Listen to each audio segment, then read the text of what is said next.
So এটা কিন্তু direct democracy না, এটাকে বলে এপিস্টোক্রেটিক ডেমোক্রেসি। সো আমরা কি ডেমোক্রেসি চাই সেটা নিয়েও আমাদের আলোচনা করাটা খুবই জরুরি, এবং এগুলো না করে জাস্ট একটা ডেমোক্রেসি বলে দিলে ইটস নট এনাফ।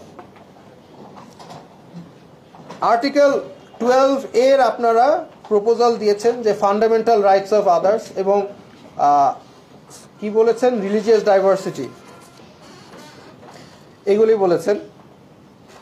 সো এখন আমার কথা হচ্ছে যে মানবতা, এই যে প্রিন্সিপালস অফ হিউম্যান রাইটস বলেছেন, what do you mean by human rights? মানব অধিকার কি এবং মানব অধিকারের ডেফিনেশনটা কি?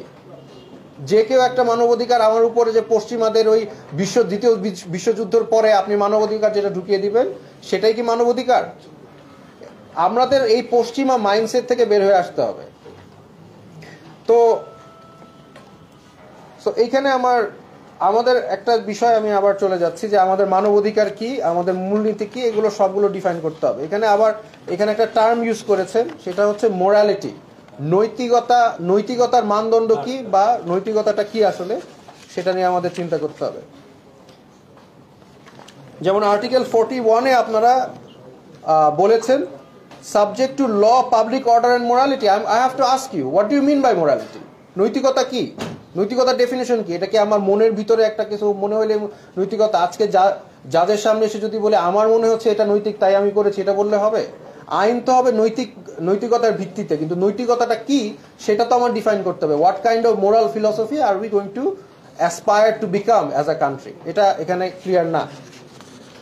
আমি ফাইনালি একটা কথা বলে শেষ করছি, এটা হচ্ছে ফাইনাল যে পয়েন্টটা আমি বলবো, সেটা হচ্ছে আর্টিকেল 94-এর কথা এখানে বলা আছে যে religious code for personal matters. Why personal matters? Why only personal matters? আমার কি পাবলিক ম্যাটার্স নাই আমার ধর্মে? আমি কি তখন পাবলিকে গেলে আমি নাস্তিক হয়ে যাব আর প্রাইভেটে গেলে আস্তিক হয়ে যাব? এই ধরনের মেন্টাল ডিসোনেন্স সংবিধান থেকে এখন বের করার সময়, বা আমাকে এক্সপ্লেনেশন দিতে হবে। আপনি এটা রাখলে আমাকে এক্সপ্লেনেশন দেন, what do you mean by personal matters for Muslim? What about public matters? What will I do then? তো যাই হোক, এগুলি আমার ক্রিটিসিজম, বাট এখানে অনেক কিছুই আমার ভালো লেগেছে। বাঙালির ক্ষেত্রে বাংলাদেশি এটা ইনক্লুড করা, এটা আমি পজিটিভলি দেখছি। আর আমাদের যে লিগ্যাল সিস্টেম, সেটাকে আদৌ এখনো ব্রিটিশটাই রাখবো কিনা, আমরা কি আমেরিকার দিকে শিফট করবো কিনা, বা অন্য কোনো ফিলসফির দিকে শিফট করবো কিনা আইন ব্যবস্থা, সেটা নিয়েও আমাদের চিন্তা করতে হবে। বাট জাস্ট এইভাবে জাস্ট পশ্চিমাদেরকে মিরর করার থেকে আমাদের হয়তো বা বের হয়ে আসতে পারবে। তো থ্যাংক ইউ সো মাচ।